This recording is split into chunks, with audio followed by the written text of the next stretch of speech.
Alors, je tiens d'abord, avant de commencer cette vidéo, à m'excuser de mes quelques mois d'absence. À cause de mon travail et de mon petit garçon, j'ai dû m'absenter un petit peu, enfin plutôt longtemps. Et voilà, je voulais m'excuser de ne pas être là. Alors aujourd'hui, je reviens. Je reviens plus décidée, je reviens avec des idées. Donc voilà. Donc aujourd'hui, on va aborder cette vidéo sur les rapports sexuels pendant la grossesse. Alors, je vais décliner ce thème sous forme de questions auxquelles je vais répondre. Voilà. Donc, première question. Puis-je avoir des rapports sexuels pendant la grossesse? Oui, bien évidemment, à part si vous avez des complications. Ça, c'est à voir avec votre médecin, mais sinon, il n'y a pas de souci. Vous pouvez avoir des rapports sexuels voilà, sans aucune limite. Voilà quoi. Alors, est-ce que les rapports sexuels vont faire mal à mon bébé? Pas du tout. Votre bébé ne ressent pas quand vous avez un orgasme ou quand vous faites l'amour. Il faut savoir que le corps humain est bien fait. Pendant la grossesse, vous avez un bouchon muqueux qui ferme l'utérus et qui prévient de tout risque d'infection. Et ensuite, le liquide amniotique et les muscles de votre utérus protègent le bébé aussi. Voilà. Donc, non, il n'y a pas de... Voilà, ça ne risque absolument rien. Et si le bébé bouge pendant les rapports sexuels, c'est parce que il sent l'accélération de votre rythme cardiaque. Voilà. Alors, est-ce que les sensations pendant l'acte sexuel seront les mêmes qu'avant la grossesse? Alors, ça dépend. Moi, par exemple, ce n'était plutôt pas du tout la même chose. Je ressentais moins de choses, on va dire, en moi. Et voilà. Alors, il y a des femmes pour qui le plaisir est décuplé. Il y en a pour qui, comme pour moi, c'est vraiment éteint presque, quoi. Voilà. Mais ça revient après la grossesse, il n'y a pas de problème pour ça. Alors, quand je n'ai pas envie de faire l'amour quand je suis enceinte, est-ce que c'est normal? Alors, je pense qu'il n'y a pas de normalité. Si vous avez envie, tant mieux. Si vous n'avez pas envie, c'est pas grave, il ne faut pas vous forcer. Moi, pendant ma grossesse, j'avais pas du tout envie. Du premier au dernier mois, rien du tout. Pas une seule envie ne m'a parcouru le corps, quoi. Hein. Non, non, moi, quand on faisait l'amour, bon, j'en avais légèrement envie, mais c'était pas non plus, voilà, quoi. Donc bon, faites comme votre corps vous le dit, comme vous ressentez les choses. Ne vous forcez pas. Et voilà, mais ne vous posez pas non plus 36 000 questions. Est-ce que c'est normal ou pas? Ça vraiment, en fait, c'est à vous de le juger ou pas, quoi. Voilà. Alors, est-ce que le comportement sexuel de mon conjoint avait changé? Alors pour moi, oui.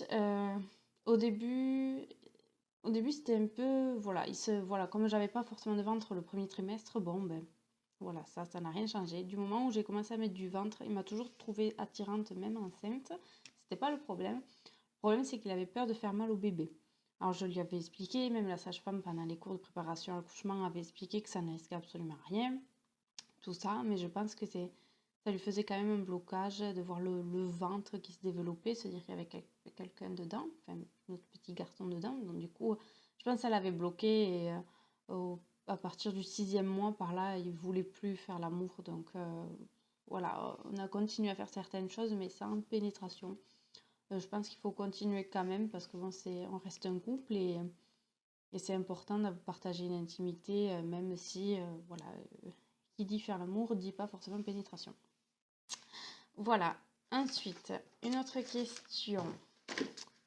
Ah oui, la plus intéressante. Quelles sont les positions sexuelles les plus confortables enceintes? Alors, je dirais pour le premier trimestre, le classique, le missionnaire, ça passe toujours. Faire bien attention que monsieur n'appuie pas en fait sur l'utérus. Enfin, quand il s'allonge sur vous, que vous appuyez pas, en fait, il faut qu'il se maintienne un peu pour pas que ça vous écrase, quoi. Ensuite, il y en avait d'autres, donc je vais vous les détailler, ça va être plus simple. Hein. Alors en fait, vous êtes allongés tous les deux sur le côté, et l'un face à l'autre, on va dire ça. Cette position, en fait, permet à votre partenaire également de ne pas appuyer sur l'utérus, puisque vous êtes en face à face, quoi.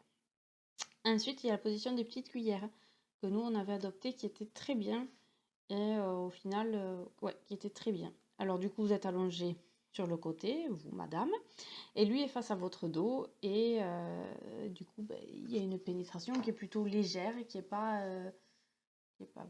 profonde et c'est pas plus mal parce que du coup, moi pour ma part, j'étais plutôt gênée, je sais pas pourquoi ça me gênait sur la fin et du coup, voilà, je trouvais que c'était très bien. Donc voilà pour ce petit sujet. Si vous avez des questions, vous pouvez toujours me les poser dans les commentaires, je vous répondrai.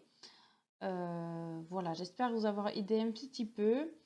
C'est vrai que c'est pas évident pendant la grossesse d'avoir des rapports sexuels. Enfin, ça n'est pas pour qui. Il y a des femmes qui sont très à l'aise avec ça pendant la grossesse et il y a des couples qui ont un petit peu plus de mal. Voilà, comme nous, on a eu un petit peu de mal, même si on a fait quand même. C'était pas forcément évident. Faut savoir que la femme enceinte, elle a des sautes d'humeur aussi, donc des fois on a envie, des fois on n'a pas envie, il faut faire avec. Donc voilà.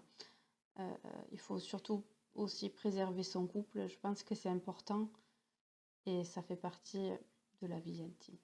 Voilà, donc j'espère que cette vidéo vous a plu. Donc prochaine vidéo, la plus difficile à raconter pour moi, puisque je vous la raconte quand même un an après, ça sera mon accouchement. Voilà, donc je vous laisse pour aujourd'hui et je vous dis à très vite avec la prochaine vidéo.